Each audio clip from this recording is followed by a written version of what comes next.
Selamat datang di channel saya Serangga Gatal. Jangan lupa di subrek, like and share. Mimin doakan semoga kita sehat semua. Oke, kita mulai. Zuo Anxiaoju. Begitu dia kembali, Sui menginstruksikan, "Kemasi, kita akan pergi nanti." Cha Jin tertegun, "Pergi?" Sui meliriknya, "Apakah ada masalah?" Cha Jin gemetar di dalam hatinya, menggelengkan kepalanya dengan cepat, dan berkata, "Tuan, kemana kita akan pergi?" Gonzu. Sui berjalan ke kamar. Cha Jin tertegun sejenak, jadi dia memutuskan untuk pergi. "Saya tahu ini sebelumnya, mengapa saya tidak naik perahu bersama Nona Lingsue dan yang lainnya? Bahkan jika Anda pergi, setidaknya bersiap 1 hari sebelumnya. Bagaimana saya bisa pergi begitu saja?" Pada saat ini, Cha Jin tidak bisa melihat menembus Sui. Namun, terlepas dari keraguannya, dia buru-buru kembali ke kamar untuk membersihkan. Sebenarnya, tidak ada yang perlu dikemas, hanya beberapa pakaian. Ketika dia berjalan keluar dari ruangan, dia melihat Sui masuk ke paviliun dan menyingkirkan kursi rotan. Cha Jin hampir tercengang, siapa di dunia ini yang akan melakukan perjalanan panjang dengan kursi? "Tuan, apakah Anda ingin menyiapkan makanan kering, perlengkapan hujan, dan barang-barang lainnya?" "Tidak." "Lalu, apakah kamu akan naik perahu, menunggang kuda, atau kereta? Berjalan?" Mendengar jawaban ini, Cha Jin tidak bisa menahan diri untuk tidak meletakkan tangannya di dahinya, wajahnya yang cantik lesu. Ini adalah kota Gonzu, hampir 800 mil jauhnya. Ini akan memakan waktu 4 atau 5 hari untuk tiba di kota Gunzu bahkan jika kuda itu berlari liar, ditambah waktu istirahat di jalan. Bagaimana dengan berjalan kaki? Tidak sampai dia mengikuti Sui keluar dari kediaman kecil Zuoan dan melihatnya mengangkat tangannya untuk mengunci gerbang halaman, Cha Jin terbangun seperti mimpi dan berkata, "Tuan, apakah Anda benar-benar ingin berjalan? Anda bisa menganggapnya sebagai perjalanan berjalan dan spiritual." Sui meletakkan tangannya di punggungnya dan berjalan ke kejauhan, ukur gunung, sungai, dan tanah dengan langkah kaki, amati pemandangan di sepanjang jalan dengan jantung Taoisme, makan dan minum embun, dan nikmati angin dan hujan, yang sangat bermanfaat bagi generasi beku saya. Kultivasi. Bagaimana perasaan saya bahwa Anda akan pergi ke kota Gunzu dengan Wen Lingsue? Cha Jin bergumam pada dirinya sendiri. Meskipun hatinya penuh kebingungan, Cha Jin masih mengikuti dengan patuh, tetapi pikiran untuk berjalan jauh ke kota Gunzu membuat hatinya runtuh. Sui tidak terlalu memikirkannya. Basis kultivasinya telah mandek pada tahap awal Qi Gathering Realm selama beberapa hari, dan jika dia tidak menerobos, dia akan sedikit tak tertahankan. Markis Wuling Chenzeng pernah mengundangnya ke Suetu Yaoshan, tetapi gelombang binatang buas di tempat itu tidak akan datang sampai sebulan kemudian. Dia tidak bisa menunggu selama itu. Pergi ke Gonzu sama sekali bukan keinginan. Pertama, dia ingin membasmi beberapa bahaya tersembunyi, seperti Wei Zhengyang. Lalu pergi menemui Wen Lingzhao lagi dan bertengkar dengannya. Bahkan jika pertunangan tidak dapat segera dihentikan, dia harus diperingatkan bahwa Sui tidak akan pernah mentolerir cuckolding atas nama suami dan istri. Kalau tidak, dia tidak akan keberatan membunuh Wen Lingzhao juga. Tentu saja, ini yang terburuk. Lagi pula, alih-alih melihat wajah biksu dan melihat wajah Buddha, dan membaca di depan Wen Lingsue, yang terbaik adalah tidak membunuh saudara perempuannya. Selain itu, pergi ke kota Gunzu, Anda juga dapat bertemu Wang Yunqi, dan pergi ke gerbang Yinsa cabang Gunzu untuk perjalanan, yang juga dapat dianggap membantu Qingwan mengetahui tentang hidupnya. Dikatakan bahwa di kota Gunzu, ada sumber daya yang cukup untuk memenuhi budidaya master seni bela diri, dan latar belakangnya sangat kuat. Akademi Tianyuan, seperti salah satu dari 10 istana universitas di Dazu, terletak di Gunung Tianyuan, puluhan mil jauhnya dari kota Gunzu. Seperti beberapa dari 6 kabupaten di Gunzu. Para master semua tinggal di kota Gunzu, karena hanya tempat-tempat itu yang dapat memenuhi kebutuhan kultivasi mereka. Yang disebut orang pergi ke ketinggian, ini masalahnya. 1 hari kemudian, Yuan Luoxi datang ke Hulu Eli dengan penuh semangat, dia datang untuk mengundang Sui menjadi tamu di rumah hari ini. Tetapi ketika saya melihat kunci besi di pintu Zuo An Xiaoju, saya tercengang. Tuan Su keluar. Yuan Luoxi berpikir sejenak, lalu mulai mengunjungi penduduk di Hulu Eli, dan segera mendapat jawabannya. Kemarin, Su Yi pergi bersama Cha Jin. Yuan Luoxi kembali ke rumah dengan penuh kekecewaan.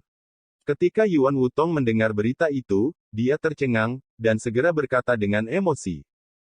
Seperti yang diharapkan, tidak mungkin bagi orang seperti Tuan Su untuk tinggal di Kabupaten Yunhe yang kecil untuk waktu yang lama. Sejak Tuan Su pergi, mengapa dia tidak berbicara terlebih dahulu? Yuan Luoxi tidak senang. Kenapa dia memberitahu kita tentang seseorang seperti dia? Yuan Wutong bertanya. Yuan Luoxi tercengang, ya, Tuan Su yang setampan orang abadi, bagaimana dia bisa peduli dengan perpisahan dan perpisahan? Yuan Wutong tampak serius dan mengingatkan, gadis, kita tidak berada di dunia yang sama dengannya. Tidak peduli seberapa keras Anda mencoba mengejarnya, Anda tidak akan dapat mengejar ketinggalan dalam hidup Anda, tetapi Anda akan semakin jauh. Jauh darinya. Wajah cantik Yuan Luoxi panas, dan dia berkata dengan marah, Ayah, apa yang kamu katakan? Saya hanya mengagumi dan mengagumi Tuan Su, tetapi saya tidak memiliki pikiran tidak masuk akal lainnya. Saluran Yuan Wu, benarkah? Yuan Luoxi berkata tanpa ragu, tentu saja. Jawaban yang sangat tegas. Dalam perjalanan kembali ke kamarnya, Yuan Luoxi sedikit bingung, apakah dia benar-benar hanya memiliki kekaguman di dalam hatinya. Jika ini masalahnya, mengapa Anda merasa sangat tertekan dan kehilangan setelah mengetahui bahwa Tuan Su pergi tanpa pamit? Hanya memikirkannya seperti itu, Yuan Luoxi masih tidak bisa menahan diri setelah kembali ke kamar, tidak ingin melakukan apapun, dan tidak bisa membangkitkan semangatnya sama sekali. Ngomong-ngomong, Tuan Su pernah berkata bahwa dia juga akan pergi ke kota Gunzu, dan aku akan pergi ke Akademi Tianyuan dalam waktu singkat untuk berlatih, dan kemudian aku akan memiliki kesempatan untuk bertemu. Ketika memikirkan hal ini, mata indah Yuan Luoxi berbinar, dan wajahnya yang cantik bersinar dengan tampilan yang berbeda. Baru kemudian dia menyadari bahwa sudah larut, dan dia duduk di kamar dengan bodoh sepanjang hari, perutnya hampir rata. Seseorang, siapkan aku makan, aku ingin makan enak. Yuan Luoxi sangat bersemangat ketika dia berjalan keluar dari ruangan. Di malam yang sama, di pegunungan liar dan pegunungan 300 mil jauhnya dari Kabupaten Yunhe, hujan turun. Malam itu mengantuk, dan hujan begitu deras sehingga dedaunan dan pepohonan bertepuk tangan. Di tanah pegunungan dan tebing, terdapat sebuah gua dengan jarak sekitar 3 meter. Di dalam gua, api unggun itu ganas dan hangat. Di luar gua, itu adalah malam yang gelap dan hujan deras. Tuan, saya khawatir kita akan bermalam di sini malam ini. Cha Jin berkata dengan lembut. Dia sedang duduk di dekat api unggun, mengenakan gaun panjang polos yang mudah untuk berjalan, dan rambut hitamnya juga digulung, memperlihatkan leher angsa putih salju yang ramping. Namun, meskipun dia sederhana, sulit untuk menyembunyikan kecantikannya yang tiada taraf. Apa yang kamu terburu-buru, hanya terburu-buru di jalan hanya akan mengabaikan keindahan gunung dan sungai di sepanjang jalan. Di samping, Su Yi sedang duduk santai di kursi rotan, memegang teko anggur, minum dari dirinya sendiri, sangat nyaman. Sudut bibir Cha Jin sedikit berkedut. Di jalan, yang bisa Anda lihat hanyalah pegunungan dan pegunungan tandus. Jika Anda haus, Anda hanya bisa minum mata air, dan ketika Anda lapar, Anda hanya bisa berburu dan mengumpulkan buah-buahan liar. Hanya dalam 1 hari 1 malam, saya mengalami 3 kali hujan deras yang tiba-tiba, dan pakaian saya basah dan kering, kering dan basah, dipenuhi keringat dan debu. Ini membuat brokat teh, yang selalu bersih, hampir tak tertahankan. Su Yi melirik Cha Jin dan berkata, Tuan Sekte Buddha, dia pernah berjalan tanpa alas kaki dan kain kabung, dan berjalan di tempat-tempat yang pahit dan dingin untuk berpindah patah, tanpa takut akan bahaya dingin dan panas. Telinga lembu Daomen juga telah melakukan perjalanan ke pegunungan yang malang dan air yang buruk. Selama ini, hanya untuk mengalami kepentingan langit dan bumi. Dan para sarjana lama Konfusianisme selalu berkata, lebih baik membaca ribuan buku daripada melakukan perjalanan ribuan mil. Tahukah Anda mengapa? Cha Jin terkejut, kenapa? Su Yi mengambil panci dan minum, dan berkata dengan santai, dunia memiliki keindahan luar biasa tanpa membicarakannya, dan semuanya memiliki alasannya tanpa membicarakannya. Jalan surga dan bumi, esensi kultivasi, ada di jalanmu. Di kaki. Mengapa selirku tidak merasakannya sama sekali? Teh Jin bertanya-tanya. Su Yi terdiam sejenak, lalu berkata, karena kamu bodoh. Su Yi terlalu malas untuk berbicara lagi, dia melihat keluar dari gua dan melihat malam yang gelap di kejauhan. Pada saat ini, di malam yang penuh badai, tiba-tiba terdengar suara langkah kaki. Ketika saya pertama kali mendengarnya, itu masih sangat jauh, dan ketika saya mendengarnya lagi, itu sudah dekat. Dia sangat kuat, matanya terbuka dan tertutup seperti kilat, dan dia membawa pedang besar dengan sarungnya. Guru. Mata Cha Jinmei tidak bisa tidak terlihat waspada. Di negara yang begitu liar, di malam hujan, ada tokoh seni bela diri yang sangat kuat, dan tidak ada yang tidak waspada. Yang lebih mengejutkan adalah bahwa di tangan pria berjanggut itu, dia memegang seekor harimau besar berwarna-warni, dan kepala harimau itu runtuh menjadi tanda tinju yang sangat dalam.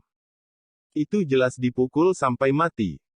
Harimau seperti itu, setidaknya beberapa ratus kilogram, dapat dibawa di tangannya, tetapi sepertinya tidak ada apa-apa. Permisi kalian berdua, hujannya terlalu deras, saya melihat api berkelap-kelip di sini dari kejauhan, jadi saya bergegas ke sini. Ketika hujan berhenti, saya akan pergi. Berbicara, pria berjanggut memasuki gua, melemparkan mayat harimau ke tanah, dan duduk di sisi api unggun. Cha Jin tidak bisa tidak melirik Su Yi, tetapi melihat Su Yi duduk di kursi rotan, seolah tidak sadar. Dengan kata lain, dia benar-benar mengabaikan kedatangan pria berjanggut ini. Melihat ini, Cha Jin pun mengerucutkan bibirnya. Suasana tiba-tiba menjadi membosankan. Pria besar dengan janggut Qiyu tampak sedikit aneh, memandang Su Yi, lalu ke Cha Jin, akhirnya menggelengkan kepalanya, dan tidak berkata apa-apa lagi, bersandar di dinding batu, memejamkan mata dan beristirahat. Di malam hari, hanya suara angin dan hujan yang bergema, dan suara bip di api unggun.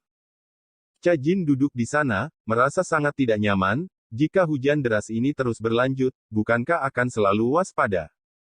Tiba-tiba, ada suara angin pecah di tengah hujan malam di kejauhan. Cha Jin kaget, kenapa seseorang datang lagi? Pria berjanggut yang bersandar di batu diam-diam membuka matanya, duduk tegak, dan berkata, kalian berdua tidak perlu panik, apapun yang terjadi nanti, kalian hanya perlu menonton dan tidak mencampur adukannya.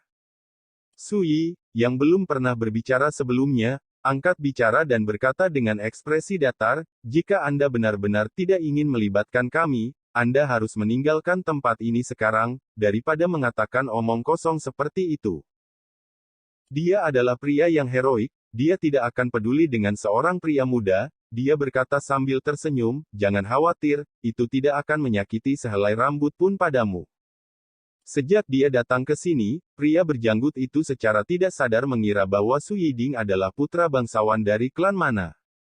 Kalau tidak, siapa yang akan membawa pelayan yang menawan dan menawan dalam perjalanan mereka?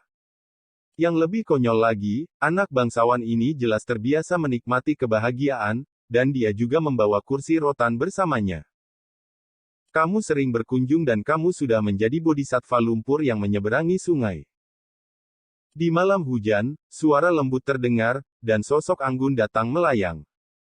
Dia mengenakan pakaian hijau, memegang payung kertas minyak, dan riasannya sangat indah dan indah. Bagaimana dengan saya? Suara kering dan serak terdengar, dan bayangan melintas dari tirai hujan di kejauhan, muncul di samping wanita berpakaian hijau.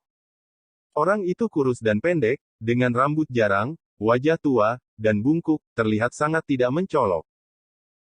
Tapi di tangannya, dia memegang sepasang kapak raksasa hitam yang tingginya setengah, berdiri di sana, wajahnya penuh ejekan dan ketidakpedulian. Pria tua bungkuk itu mendengus dingin. Melihat adegan ini, Cha Jin merasa gugup. Dia tidak bisa melihat melalui kultivasi keduanya sama sekali, tetapi dia mencium atmosfer yang berbahaya. Mau tak mau dia menatap Su Yi, tetapi melihat Su Yi duduk di kursi rotan, dengan siku kanannya bertumpu pada sandaran tangan kursi, dagunya bertumpu pada telapak tangannya, dan kendi anggur di tangan kirinya, duduk dengan malas. Di sana, melihat api unggun, dia tampak linglung. Nyala api tercermin di matanya yang dalam, berkedip-kedip. Singkatnya, dia sepertinya tidak peduli dengan semua yang terjadi di luar, dan dia tidak peduli untuk memperhatikannya. Namun, sikap kemalasan dan kebanggaan ekstrim inilah yang membuat kegugupan Cha Jin menghilang dan menjadi lebih tenang. Orang ini membunuh Nan Wenxiang dan Grandmaster lainnya seperti membunuh ayam, dan bahkan harta rahasia Fujian tidak dapat membantunya, jika dia benar-benar dalam bahaya. Tidak benar. Itu hanya berbahaya ketika orang lain bertemu dengannya. Berpikir seperti ini, tubuh kencang Cha Jin juga rileks, dan dia menatap matanya yang indah tidak jauh, berniat untuk menonton kesenangan. Ayam tua, jangan puas, 9 pedang penakluk iblis yang sering dikunjungi terkenal di 6 kabupaten Gunzu, tetapi itu sama sekali bukan nama palsu. Jika saya bekerja keras, saya harus menganggapnya serius. Tiba-tiba, suara yang jelas terdengar. Di malam hujan, seorang pria datang lagi, mengenakan jubah Konfusianisme dan memegang penggaris kayu hitam. Melihat orang ini, wajah pria berjanggut besar itu tiba-tiba menjadi sangat bermartabat, seluruh tubuhnya kedinginan, dan dia berkata dengan dingin. Tuanmu benar-benar meremehkanku sehingga mengirimimu anjing ganas ini.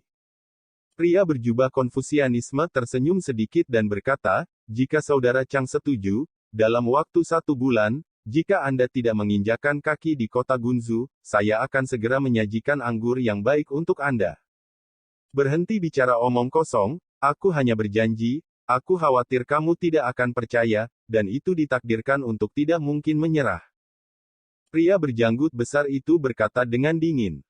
Pria berjubah Konfusianisme menepuk telapak tangannya dengan kagum, dan berkata, saudara Chang benar-benar mengharapkan hal-hal seperti Tuhan, tetapi Anda salah. Jika Anda kehilangan salah satu kaki Anda, saya bersumpah demi Tuhan bahwa saya akan membiarkan Anda pergi.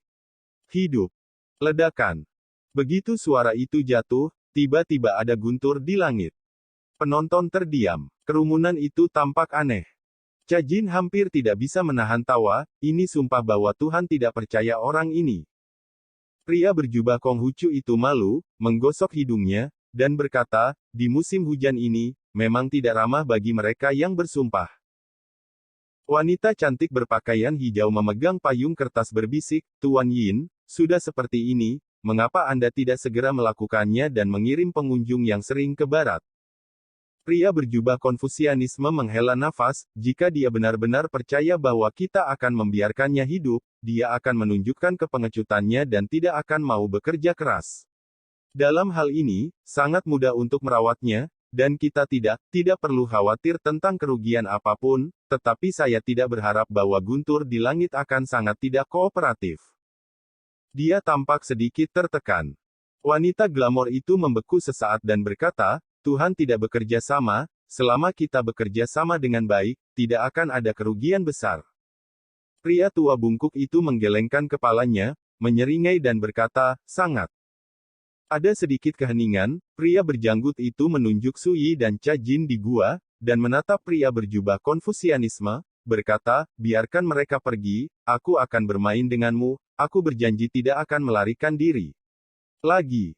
Oh, Bodhisattva tanah liat, yang tidak bisa melindungi dirinya sendiri, masih sangat penyayang, yang benar-benar membuat keluarga budak menghormatinya. Wanita berbaju hijau itu tersenyum dan mengejek. Pria berjubah Konfusianisme menghela nafas, apa bencana yang jatuh dari langit? Ini, jika Anda benar-benar peduli, Andalah yang sering lewat dan membiarkan mereka terlibat dalam kekacauan ini. Jika mereka mati, mereka hanya akan itu bisa dihitung sebagai pengunjung yang sering mengunjungimu. Kamu bisa memelihara cewek itu, aku menyukainya. Pria tua kurus, pendek, bungkuk itu mengangkat kapaknya dan menunjuk ke arah Cha Jin, tersenyum dan membuka mulutnya dengan mata berapi-api. Cha Jin akan menonton kesenangan, tetapi ketika dia mendengar ini, dia merasa jijik di dalam hatinya, berapa umur orang tua ini, dan dia masih sangat bernafsu, itu membuat orang ingin kram kulitnya dan membakar tulangnya menjadi abu. Pria berjanggut besar itu berbalik, menunjukkan rasa malu, dan berkata, kalian berdua, Chang yang kasihan padamu. Jika nanti ada perang, Chang akan mencoba yang terbaik untuk membantu kalian berdua menemukan jalan keluar. Cajin tertegun sejenak, tetapi orang ini cukup berpikiran terbuka. Sui masih duduk di sana, tanpa mengangkat kelopak matanya ketika dia mendengar kata-kata itu. Dia berkata dengan acuh tak acuh, jika kamu merasa bersalah, cepatlah dan mati. Adapun kami, terserah kamu untuk mengkhawatirkannya. Orang yang sering lewat tetap tinggal, dan pipinya memerah. Di kejauhan, para pria berjubah Konfusianisme tidak bisa menahan tawa. Wanita cantik berbaju hijau tersenyum dan berkata, hei, aku suka mendengarkan kata-kata adik laki-laki ini, dan keluarga budak sedikit enggan membiarkannya mati. Jangan tertipu, anak ini mengatakan itu mungkin karena dia ingin kita melepaskannya. Pria tua bungkuk itu mencibir. Oke, mari kita bersihkan nama keluarga Chang dulu. Pria berjubah Konfusianisme berkata, dan tiba-tiba melambaikan penggaris kayu hitam di tangannya. Ledakan. Guru bela diri. Mata Teh Jin menyipit. Sulit dipercaya bahwa ada begitu banyak master di hutan belantara ini. Dentang. Orang yang sering lewat menarik pedang raksasa di belakangnya, dan momentum seluruh orang tiba-tiba berubah. Dia menebas. Dentang. Dalam suara tabrakan, orang yang sering lewat berteriak, kalian berdua, tidak peduli apakah kamu membenci Chang Mou atau tidak, kematian Chang Mou kali ini juga akan memberi jalan bagimu untuk bertahan hidup, tolong ambil kesempatannya. Kesempatan untuk melarikan diri. Suara itu masih bergema, dia telah melangkah keluar dari gua, dan sosok yang tersembunyi seperti gunung bergegas ke badai hujan, menghunus pedangnya untuk membunuh, kekuatan yang tak tertandingi. Ledakan. Guntur dan kilat menyambar di langit, memantulkan sosoknya yang tinggi, tegas seperti dewa. Petir, mendominasi. Namun, pria berjubah Konfusianisme juga sangat baik. Meskipun ia hanya memegang penggaris kayu, ia memiliki dasar untuk maju dan mundur. Ini tidak diragukan lagi merupakan pertempuran hidup dan mati bagi sang master, sangat berbahaya dan menakutkan, mengguncang langit dengan hujan lebat, dan bebatuan di dekatnya pecah dan terciprat. Namun tak lama kemudian, pria berjubah Konfusianisme itu terpaksa mundur lagi dan lagi, hanya karena orang yang sering lewat itu bersikap putus asa dan menganggap kematian sebagai rumah. Pria berjubah Konfusianisme tidak ingin ditarik oleh pihak lain. Bersama. Ledakan. Mereka semua adalah tuan. Cajin menarik napas, dan hampir tidak bisa mempercayai matanya. Di Kabupaten Yunhe, hanya ada beberapa master seni bela diri. Tapi sekarang, di malam hujan ini, ada 4 tuan yang bertarung. Orang-orang ini pasti sangat luar biasa, dan mereka jelas bukan orang biasa. Jalan rahasia Cajin. Ledakan. Hujan semakin deras, guntur menggelegar, dan kilat menari-nari seperti ular perak. Di tanah, orang yang sering lewat memainkan sepasang tiga, masih sangat perkasa dan tak tertandingi, dan pedang raksasa hitam di tangannya memicu gelombang pedang yang berat. Telah menjadi sangat berbahaya. Tidak butuh waktu lama baginya untuk terluka. Pergi. Di malam hujan, orang yang sering lewat meraung, mata dingin seperti listrik. Dia benar-benar putus asa saat ini, dan dia benar-benar menahan 3 orang lainnya dengan kekuatan hanya 1 orang. Cajin tidak bisa menahan diri untuk tidak menatap Sui. Melihat yang terakhir duduk di sana, dia menutup matanya dan mengistirahatkan dirinya, tanpa niat untuk pergi. Bingung. Orang yang sering lewat jelas juga memperhatikan bahwa Sui dan Cajin tidak berencana mengambil kesempatan untuk pergi, mereka berdua cemas dan marah. Tapi tidak ada yang bisa saya lakukan. Dia berjuang melawan bahaya terluka dan sekarat, jadi dia hampir tidak bisa menahan pihak lain untuk sesaat. Jam berapa sekarang, dan kamu masih peduli dengan hidup dan mati orang lain, kamu hanya sering berkunjung. Pria berjubah Konfusianisme mendengus dingin, dan penggaris kayu hitam di tangannya menyambar seperti kilat pada pedang raksasa hitam yang sering lewat. Dentang. Dalam suara tabrakan yang menghancurkan bumi, pedang raksasa hitam itu terbang, dan sosok yang sering lewat terhuyung-huyung. Sebelum dia bisa menghindar, pedang berwarna darah di tangan wanita berbaju biru itu telah menembus punggungnya. Serangkaian darah diangkat, dan dagingnya tergores, jauh ke dalam tulang. Mengambil keuntungan dari kesempatan ini, pria berjubah Konfusianisme melangkah maju dan menghancurkan kepala orang yang sering lewat dengan penggaris kayu di tangannya. Meskipun orang yang sering lewat menghindari titik kunci di kepala, dia dipukul oleh penggaris kayu di bahu, dan tulang bahunya patah dan langsung roboh. Sosoknya yang tinggi dan arogan hancur ke tanah di depan gua, memercik ke tanah. Sepertinya dia tahu dia akan mati, dan orang yang sering lewat tidak takut, tetapi dia tidak bisa menahan nafas, menoleh untuk melihat ke dalam gua dengan susah payah, dan berkata dengan suara serak, baru saja, kenapa tidak, apakah kamu melarikan diri? Saya memiliki penyesalan dan penyesalan. Sekian dulu update-annya, tunggu lanjutannya di channel saya Serangga Gatal, di subscribe ya guys. Terima kasih.